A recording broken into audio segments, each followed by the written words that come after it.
Thank you, Srikant, for accepting to be part of this research come content creation effort. I hope this is beneficial for both of us in the long run. So the intent of this particular conversation is to basically understand your perspective of what true purpose in life is from your perspective, and what you've seen other people define it as, and sort of give people a different flavor as to what the true purpose of life is, how it can lead through or lead a person from dissatisfaction to sort of satisfaction and supreme satisfaction, if at all there is a state like that, and if you've seen it. But before we get into that conversation, we'd like to start with a brief intro about you, as in who is Srikant Iyengar, where does he come from, what did he do to get where he is? In a short 2 to 3 minute intro, that would be awesome. Okay. Thank you so much, Siddharth, for giving me this opportunity. It is really a pleasure to get connected and be a part of your overall journey towards success as well. Thank you. Giving a very brief and quick introduction about myself, coming from a very, very humble background, I wouldn't say even middle class. You can consider me, my upbringing had been from even a lower middle class or poor category. That's how you can consider. With my two elder brothers, the three of us had been raised by my parents, and my dad, also being a government employee, had been serving his entire lifetime in bank. That's how the upbringing had been. So typically when we understand this kind of upbringing, a lot of compromises typically happen in the lifestyle. The overall process of how your life pans out depends a lot on how the initial years of your life ever had been. And one event and one experience leads to other. Life happened like that, and based on whatever conditioning, the thought process, how the overall things happened during the life, I was going with an attitude of living one day at a time.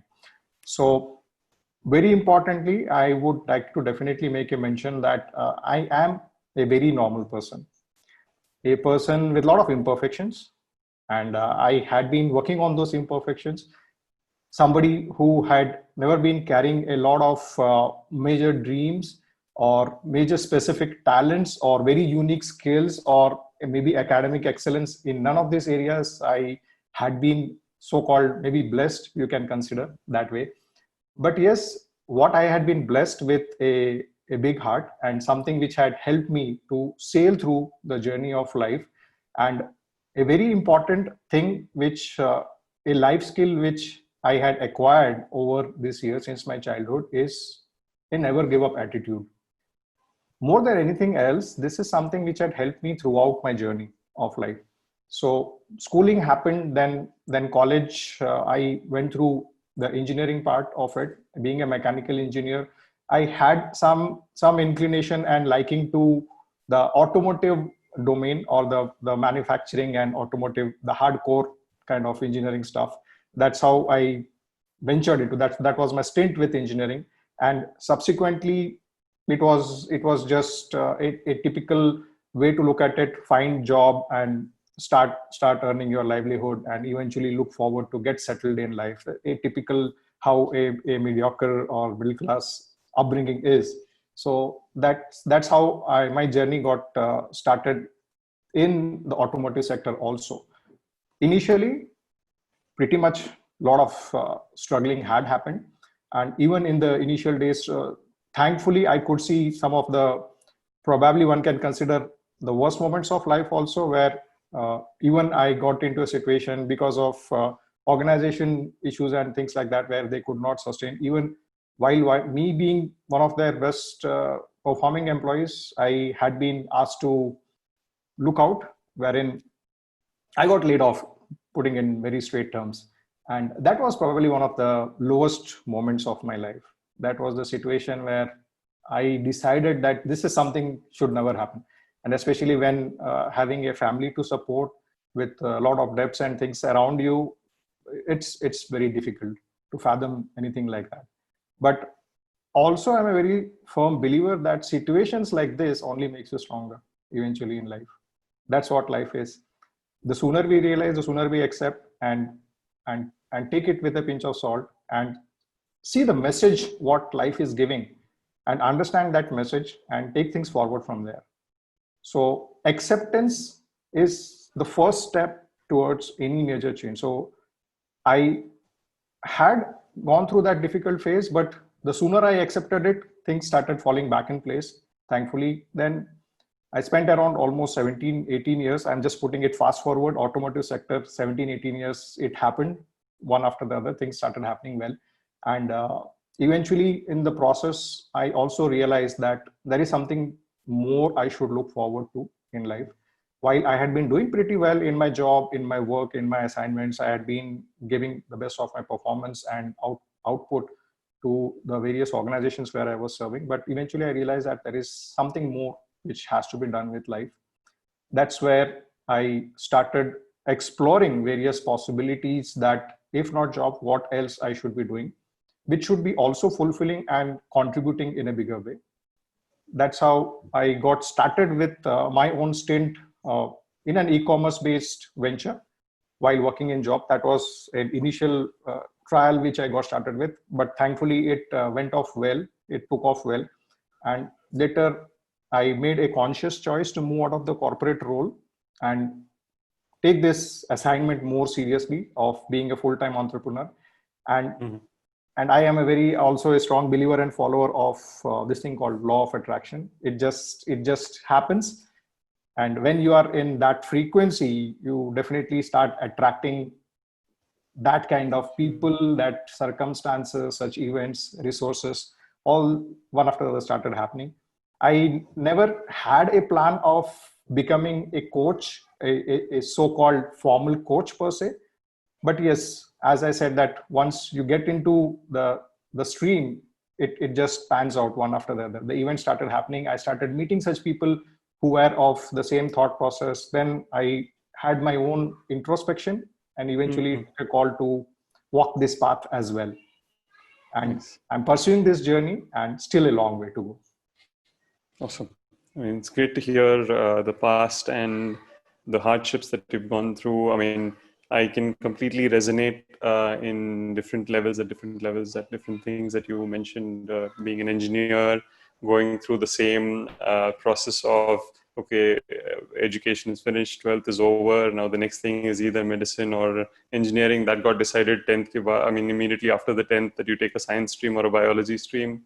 So that led to engineering, and then 4 years of not really learning much during college, but doing all the extracurricular activities, playing sports, this, that, and the other, and then moving on to life one after the other. So, purpose not being part of the main driver of why you're doing in engineering is sort of what I see as my not falling, but a learning that I didn't have a purpose in life at that point in time. I mean, anyone can be excused as a 18, 19-year-old not having a purpose.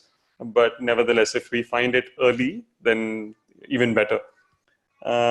Great. And also something that resonates with me, Srikant, is what happened to you once has happened to me 4 times consecutively, and which is being laid off, right? Which is being asked to leave. Not particularly from the fact that I wasn't performing well, but I wasn't a good fit for the organization. And the only reason I can think from my perspective why that had happened is because my frequency wasn't matching the organization's requirements at that point in time. My mind was elsewhere, although I was putting a lot of hours into the job and delivering on whatever was necessary. The frequency didn't match. The requirement was different. I was pushing, but I was pushing in the wrong direction for some times, so on and so forth. So purely for me, all just goes towards that direction of I wasn't pursuing my passion. I wasn't clear on what my purpose was, so on and so forth. So this time when it happened, I said, enough is enough. I'm not going back into that cycle I'm not serving anyone. I'm not serving the organization. I'm not serving myself. I'm not serving my family. They may think I am, but it's definitely not serving anyone, right? And this deviation seems like a daunting challenge for everyone else, but when you are clear, I think it makes it easy for yourself, right? And then things fall in place. So I hope that was the journey that happened with you as well. Great. So, and you answered the second question already as to how the automotive sector happened because you were a mechanical engineer. And to be honest, although I'm an electronics engineer, my heart was always in mechanical engineering because if you remember during our days of engineering, first year is mixed, right? So you get to flavor, you get the flavor of all engineering courses. And I so regretted during those days, why didn't I take mechanical? Because my best friends were in mechanical. Most fun by any engineering student is in the mechanical engineering department. There's no question about it. So there were a lot of things, and I resonated with machines as well. So that was something that I found interesting. And you answered my question as to how coaching happened as well. But one thing that I want to delve in a little deeper was, were there incidents, one or maybe a few, that hinted to you or shouted loud at you saying that, Srikant, this is your calling, right? You love coaching. This is what makes you happy from within. And this is the reason why you should pick on this and start moving ahead. Like, what were those incidences that happened in your life and you actually did, catch on to it? Because I think instances happen to everyone, whether you're in the frequency to understand that, hey, this is something that the universe is speaking to me, and say that, boss, this is what you need to pursue, is what makes the difference, I think. So that's what I'm trying to get at, if you could sort of give light to that. Okay. I would put it in this way. There are two ways to look at it. One way is that when the universe or life gives you a tight slap, that's a moment where you realize a very strong adversity hits you, and something dawns that, okay, this is the path I should choose. That is one way to look at it. Another way is in my case, that's the other way around. It is something where life had given me subtle signals, right? I wouldn't say a slap. In fact, there were certain moments of, maybe you can say, clicks, which indicated me, which did not give me a very straightforward answer, but it gave me indications that probably this is the path which I should explore in a more serious manner and in a more deeper manner. So things like that. As I said, that I got started with something while I was in a job as an employee. Right? It was more experimental initially, but once I started doing that, I started dealing with people. And once I started dealing with people, it helped me to understand the sense of responsibility in a much more deeper sense. That when you take ownership and once you take responsibility of others' lives as well, your perspective towards life changes a lot, right? Earlier, it was me, my family, that was the direct ownership. The scope was limited to that. And once, as a person and as an organization, when you are growing, and once you have people around you and those people are looking up to you, genuinely they are looking up to you, then you have to be really in a giving mode, being in a giving mode. And that is not where you can cut corners and take chances. Well, that is something which gave me a deeper sense. And while I had been finding my path, finding my way, working around things, making things happen in that process, it also helped me understand that while I'm dealing with people, people started giving me signal that the association with you means a lot, right? When people started giving me feedback that the kind of direction, the kind of handholding, the kind of support, everything, whatever you do, it is coming straight from the heart, and it is something which is impacting their lives very positively. Now, this was probably one indication of one piece of puzzle. And I started looking back at my life also. There had been moments and there had been instances, and randomly, intermittently, when I used to interact with some of my old friends, my old colleagues earlier, maybe 10, 15 years back also, they had been associated with me in some job or in my career path. We have crossed our roads. During those interactions also, after so many years, these people used to give me feedback that the input, the impact, the directions, what you had probably given at that point of time in life, it has changed their lives significantly. So indications like this kind of help me to understand that probably this is something. Do I like this? Do I like such feedback? It's not about getting the feedback, but do I like or resonate with the process of touching somebody's lives positively and bringing a change? And it is so fulfilling and it is so meaningful. More than anything else, I felt that probably this is something I need to explore at a much more deeper sense. So as I said earlier, that I'm not somebody who is blessed with any special talents or skills or anything of that sort. So, but this is something which I felt that maybe this is what I'm blessed with. Why not use this to the fullest of capacity, to the fullest of ability, which I can do for people. So that's how my journey towards understanding and exploring coaching in a much more deeper sense, it started, and things started unfolding eventually. Yes. Excuse me. Great.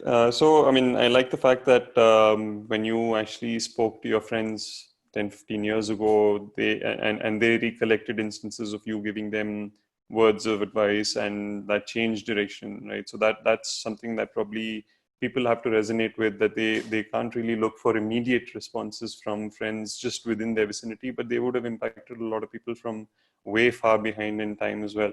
And that's something that people have to sort of apportion for. So the next question I sort of wanted to get into is, yeah. So what were the regular or not so regular obstacles that you must have faced when you had these instances or an epiphany, whatever it is that we want to call it, when you realized that this is my calling, with 20 years of experience, with a family to support, and all possible things that can go wrong, and Murphy's law staring in your face, that anything that can go wrong will go wrong at some point in time. What were the obstacles that you did face? How did you navigate around them? And what sort of, after you elicit your experience, what would you give as word of advice to others who are having this moment that, hey, this is my calling, it's diverse, it's completely in the opposite direction, I don't know if it will work or not, but if they take the chance, then what are the repercussions, positive, negatives, and how to go about that? And how did you go about them? Okay. So, okay, I will put it in this way. Now, when we're talking about from consider anything of that sort as obstacle, because something which you are pursuing, which is resonating deep inside you, and while you are making a conscious choice to walk that path, you would find challenges, you would find difficulties coming your way. Now, while it is happening, once you have prepared your mind that this is what I have to do, this is what I want to do, this is where my heart is, then you start accepting things as a part of process itself. That was a very early realization which I had, that I knew that this is not going to be smooth sailing. While my entire journey in the corporate career had been comparatively very smooth, and while I am migrating out of that after spending 17, 18 years in a particular domain, in a role, the society and people perceive you in a particular way. They look at you, you have an image which is created in people's mind. And while you are moving away out of that and are working towards creating something new, that means you are working on a clean slate now. From scratch, yeah. Right? And initially, it would be difficult for people to accept you in this new role. So I knew that from the beginning, that there is going to be certain hardships which would be there. And the sooner I accept, the better it would be. Instead of resisting that, accepting that would make a lot of sense. And going through this process, yes, difficulties were there, challenges were there, obstacles were there. But unfortunately, I don't have something which I can say that, okay, this was something which was standing in front of me like a mountain which I had to overcome per se. Even if it is like that, I couldn't actually see it in that way. So I would say that I just handle things the way as and when they happen. Okay. Probably there would have been certain things which I handled, which some of the people might feel in their journey, if they come across something like this, they would not be able to sustain or stand and face such certain situations. But for me, I feel that it was a part of the package. It was a part of the process. So I just went through it. I mean, that's a real good take on it, right? That the moment you start accepting these as part of the process, you're not anticipating them to happen, like you don't want them to happen. But if they do, then you know that, hey, this is part of the process. I need to find a way around it. Right? And that's probably why you've not felt it as a hindrance or an obstacle. You found it as part of the process. This needs to be done. Right? This is going to happen. It happened. And now let me try to find a way around it. There's no other way. Right? I have to get to the other side. I have to find a way. Either it's around it or above it, below it. I don't care, but I'll have to get to the other side.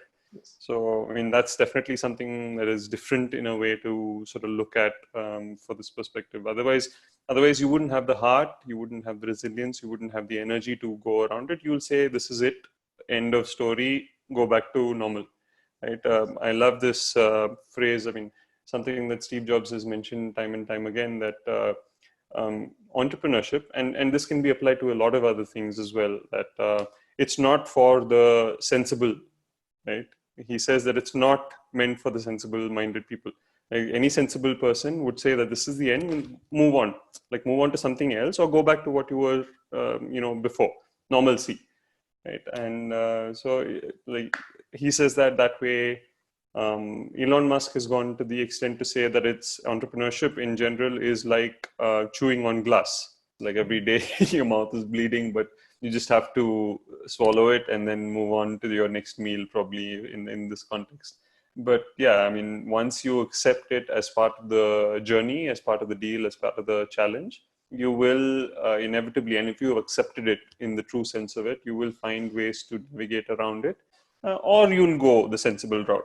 Either or is going to be. It's the people who are stuck in middle, in between, who can probably cause more damage to themselves and others. So yeah, it's a good take on that. Thank you. So maybe next question. just wanted to add, Siddharth, sorry to interrupt, because Sure, question please. had two aspects. Let me just add up the other aspect also, where you asked me to also share some piece of advice for people who are wanting to pursue anything around this on similar lines. So I would put a little more broader perspective, as you had also touched on that aspect of entrepreneurship. I'm not specifically saying and limiting my views to being a coach or pursuing coaching as a alternative. I'm looking at a more broader aspect to it, being self-dependent, independent, or the entrepreneurship path. So my advice for people who would even like to consider entrepreneurship is to look at it from a viewpoint of not trying to do something, as in like, let me try this once, or having a perspective of maybe looking at it as a hobby. If you look at it as a hobby, as something to be done in spare time, that would not actually eventually yield result. I would definitely suggest this for people who are seriously, irrespective whether you are clear on your purpose or not, irrespective whether you are clear on what path to take or not. One very strong piece of advice for me from my side would be to find somebody in your life, whoever it might be. It might be your friend, it might be your spouse, it might be your parents, your siblings, anybody. Somebody whom you can reach out, a person who can push you hard, somebody who can push you out of your comfort zone, somebody who can slap you and tell you that you are good at this, why don't you give it a shot, right?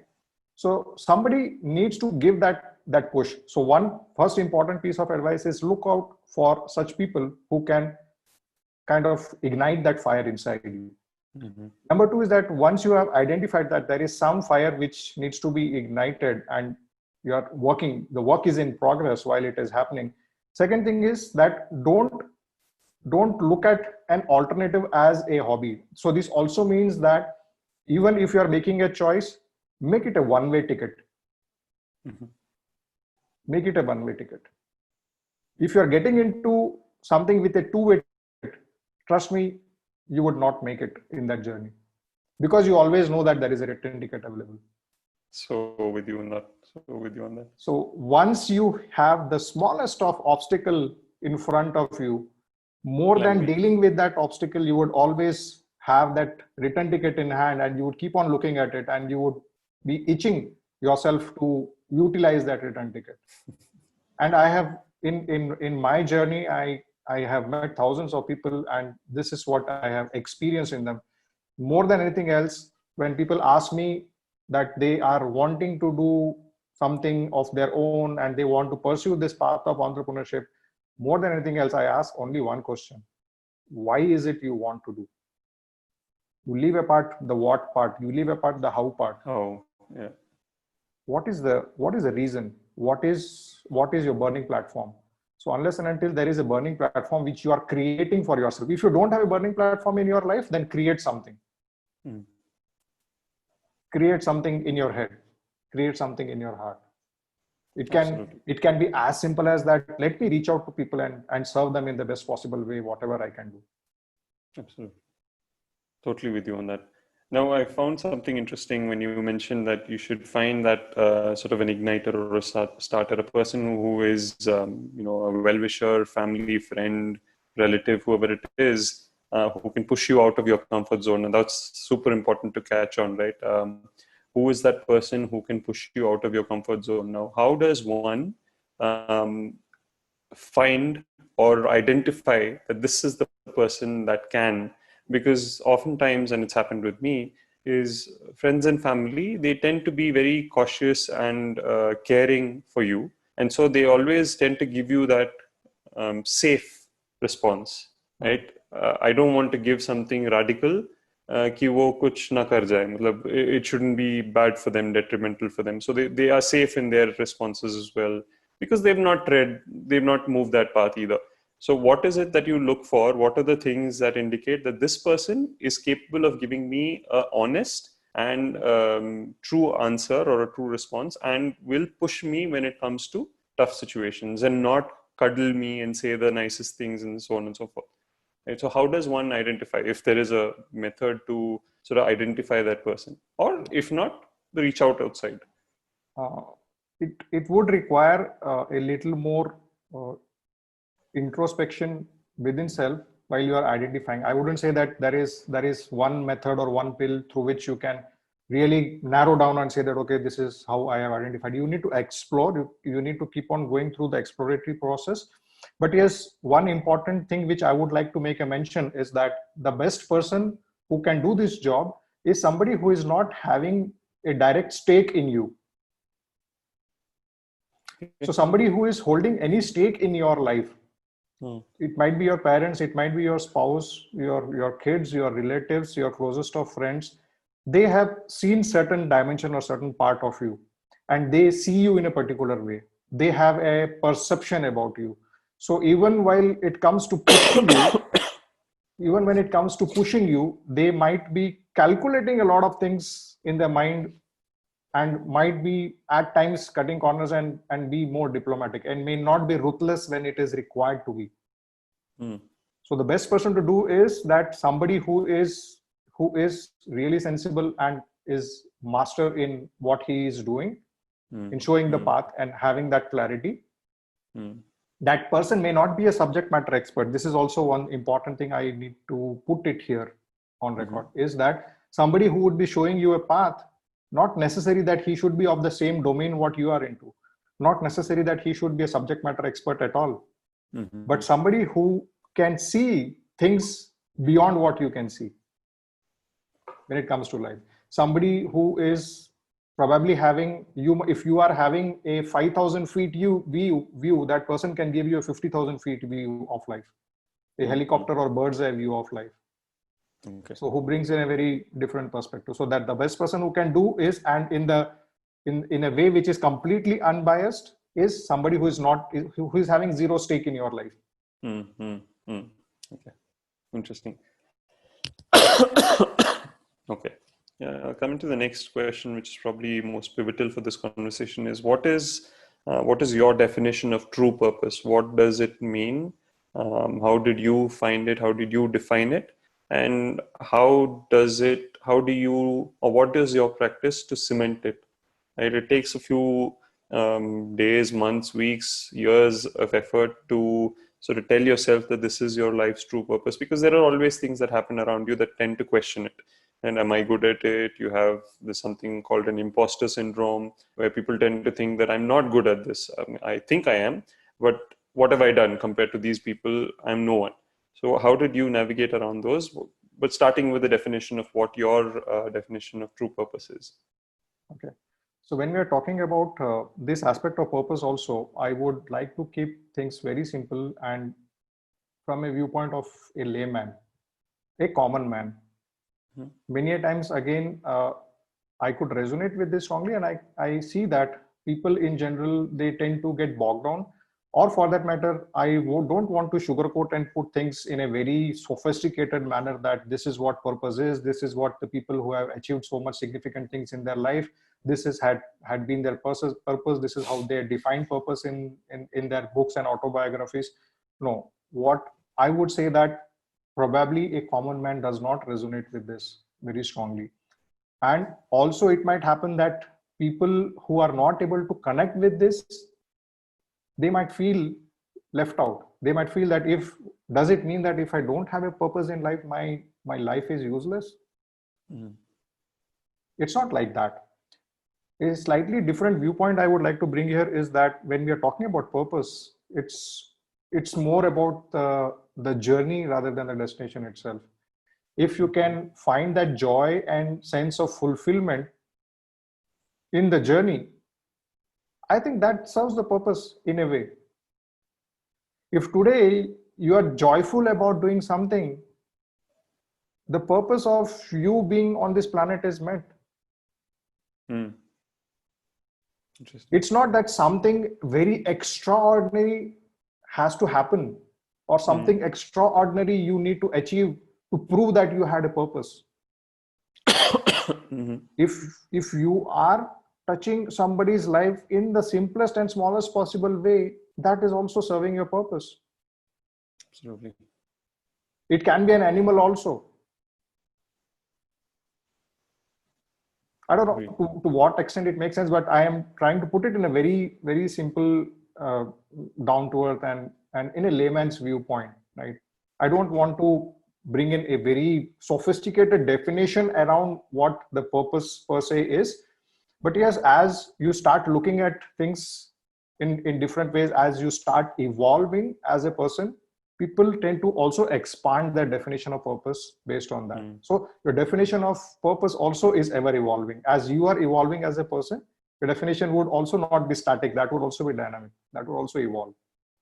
Agree. I think that's a very different way of looking at it and a very sensible way of looking at it, right? Rather than defining it as, okay, my life purpose is to serve million number of people in this particular manner. I could go about it in a very simplistic manner as well. That, you know, I find it interesting to play a sport, to be a parent, to be a teacher. It could be anything.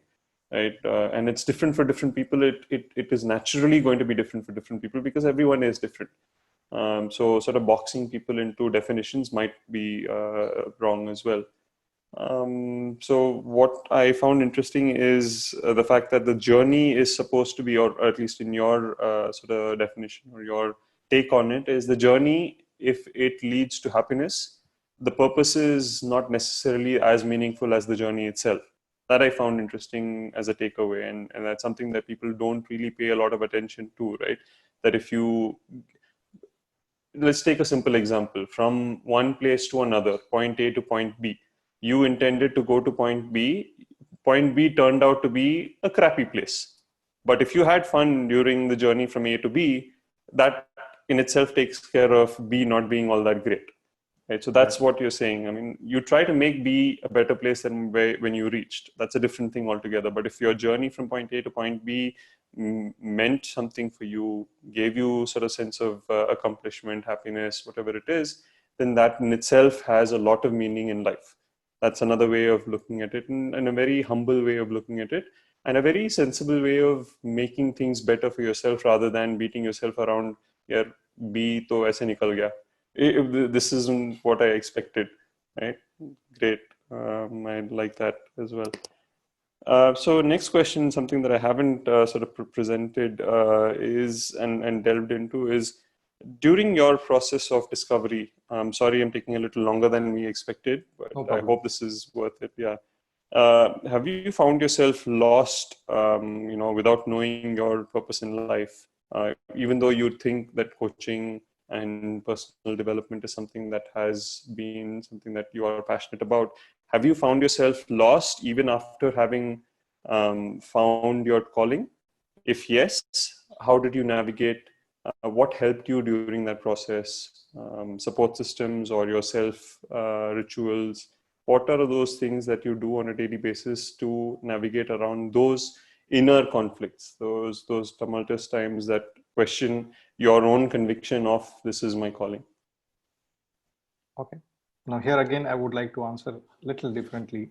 Now, whether ever I had been lost in the process, I would say hell yes. Every day I feel lost.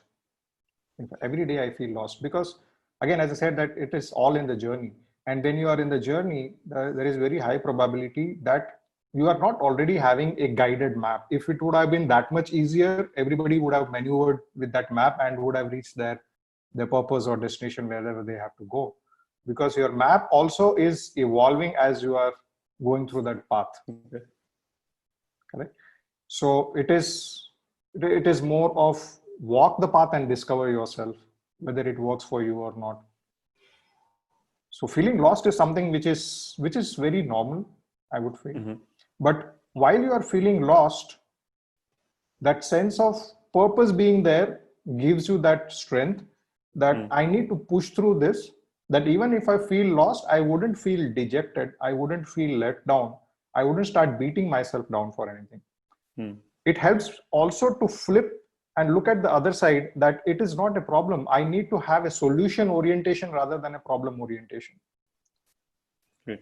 So with that thing in mind, you start looking at the solution. So that is something which had helped me a lot, that having a solution orientation that gives me focus and my energy is channelized and directed towards that. So anything new which I undertake is something where I need to find solutions. There would be problems, there would be difficult, there would be uncertainties which I would face. Correct? So when I'm looking at uncertainty, I can look at it in either ways. I can get scared out of that uncertainty, or I can see that uncertainty as an adventure. Right? So might as well enjoy that from an adventure perspective. So it makes the process also more fun. So it gives me sleepless nights. Overnight, I would keep on working. Early morning, I would go to sleep. So all these random things keeps on happening. So life is not the so-called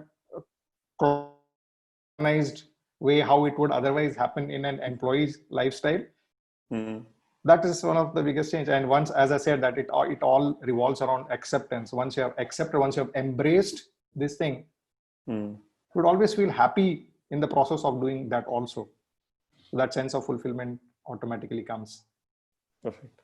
So just quickly, I would also like to quote here one of my life mentors, a very simplistic way of definition, and it is something which is so strongly which I could correlate, is that during my childhood days, I was kind of obsessed with playing video games. I don't know whether you can understand and relate to this. Yeah.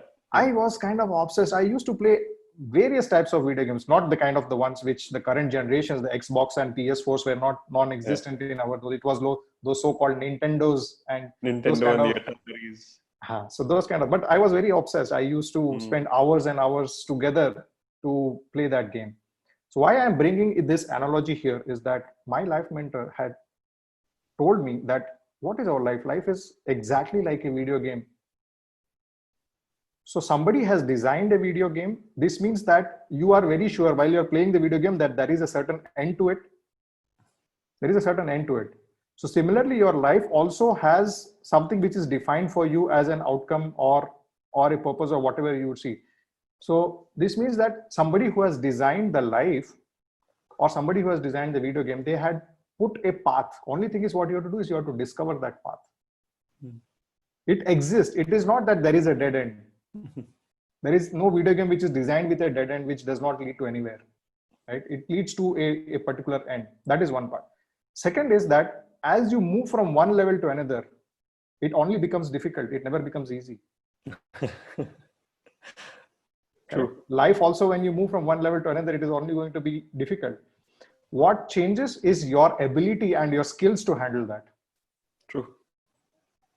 Right? That is number two. Number three is, imagine you playing a video game where there is a character which pops up from one side, and you are just running through the fields and whatever it is, you are just running, and you reach to the other end and that level finishes. Would you ever enjoy playing such a game? No, not at all. You would not even play it once for that matter, unless and until there are some obstacles, some challenges, something to overcome, some kind of rewards which you get in the process while overcoming that. that makes the game fun, right? Interesting. Yeah. That's why you played. Despite facing that obstacle, you feel more challenged, and you would say that the next time I come back with more force and better skill, and that's how you keep on. While you keep on doing that, you learn. You go through that process again and again, and then you become expert or master in that. And life is no different. Mm-hmm. So true. That's the best way to look at it. If your life is just like video games, so go through that the same manner. Cool. I mean, that's a really interesting way of looking at life as well, right? I mean, I would have never thought of, although I do have one analogy which actually says that life doesn't get easier, you become stronger, which is something that you mentioned, right? When you go to level 2, it becomes tougher and you're more prepared, you're more stronger, and that's how life ought to be as well. So one question, and this is something that I'd like you to take, and answer it in your own way, of course. So even if there is no number that you want to quote, I'd like you to give us a sense of how much has life financially also changed once you've moved from, a traditional employee mindset to an entrepreneurial mindset. Just to show that, I was at this level before X, and then it became 2X, 3X, 10X, whatever it is, and showcase that, even if it is something that you can match, right? But it's on your own terms. That in itself should mean a lot to a lot of people. So if that's something that you might want to answer, it's totally up to you whether you want to or not. Sure. I would put it in this way here. Again, financially, it had been definitely a rewarding journey. I wouldn't quote any number or percentage here. Why more rewarding? Because here, when you are working as an employee for somebody else, more often than not, I don't know, I would be very straightforward in saying this also. Many a times I get that sensation or feeling that whenever you get paid, or whenever in the form of salary or incentives or whatever you receive, somewhere at some certain point of time, I used to feel that, do I deserve this? Or have I earned it? Have I really earned it? Have I earned my meal, or have I got my meal today? Hmm. That questions many a times I came across in my journey as an employee. But since my journey as an entrepreneur, I never had this question in my mind that whether I have earned my meal today. I knew that I have earned my meal today. The number might be different. The number sometimes very encouraging, sometimes would be really disastrous, right? But yes, there was again that sense of acceptance. It is there, and once you know that what you are getting, you have really worked your ass off for that, and you have earned it, then the number actually does not matter. Absolutely. Can't agree enough. Wonderful. And no better answer. I've never heard a better answer to that kind of question. So brilliant. Now, so something that I'd like for you to sort of take away from this as well. Is there anything, because this video is going to be viewed by a lot of people? See, for the domain which I am into, primarily the personal development part. So there is no specific age, gender, category of people who would require any kind of guidance or help. So I would be more than willing and happy to assist and show direction and path. So the role of a coach is not to provide you with answers. In fact, ask more meaningful questions. That's how you find path and direction towards your life. What is your calling? So as soon as the person has a realization, the very first step in that is something which has to be discovered by individual themselves, right? The very first step is that I want to seriously do something more in my life over and above what I am probably doing. Okay. Besides this, the person may not be knowing anything else, may not be having answers to anything else. That's how the journey begins. That's how the entire process begins for unfolding the things around you. So that's how I would say I would be definitely more than willing to reach out to people and help them in whatever best way which I can, right? Awesome. Last question. Are there any recommended books or people that you follow that you think people should follow and has impacted you as a person in your personal growth? There are a lot of them, but especially I'm saying that more from a point of view of entrepreneurship, because that is where why I'm adding entrepreneurship here is that entrepreneurship is not necessarily people coming out of that role of a jobby and doing something of their own. That definitely means entrepreneurship. When I'm saying entrepreneurship, look at it more from an holistic view, that taking ownership in totality, right? Being in a job, working as an employee, also you can show the attributes of entrepreneur. Absolutely. Right? Characteristics of an entrepreneur. I'm referring to those characteristics. So somebody who wants to really tap into the characteristic of being an entrepreneur and not that just like as a robo, like going to office, come back home, going to office, come back home, going to office, come back home. If somebody wants to move out of that routine pattern, I would suggest a couple of books which would be definitely helpful for people, which has helped me also. First one is Rich Dad Poor Dad. Okay. For sure, by Robert Kiyosaki. That is something which would open the mind big way. How people look at entrepreneurship, how people would look at understanding finance and money also attached to that. Getting the right sense when it comes to a beautiful energy like money. Second book I would recommend is The Success Principles by Jack Canfield. Right? Brilliant book. Something which can really open amazing doors for somebody in their life. So that is the second book. Third one, I would also recommend T. Harv Eker's The Secrets of the Millionaire Mind. Okay. That is also one of my favorites. And the fourth one, a pretty old book, but nevertheless, it is a gold mine in itself. That is by the Napoleon Hill, Think and Grow Rich. Okay. This would definitely be the top 4 recommended ones, which I would say. Besides this, there are many more. There are hundreds and thousands which one can have.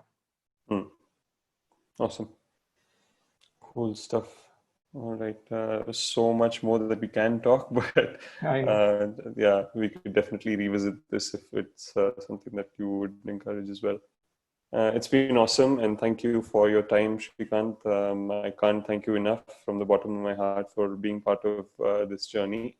And I hope this is useful to you as much as it was useful for me. And yeah, looking forward to producing this kind of content and serving a lot of people.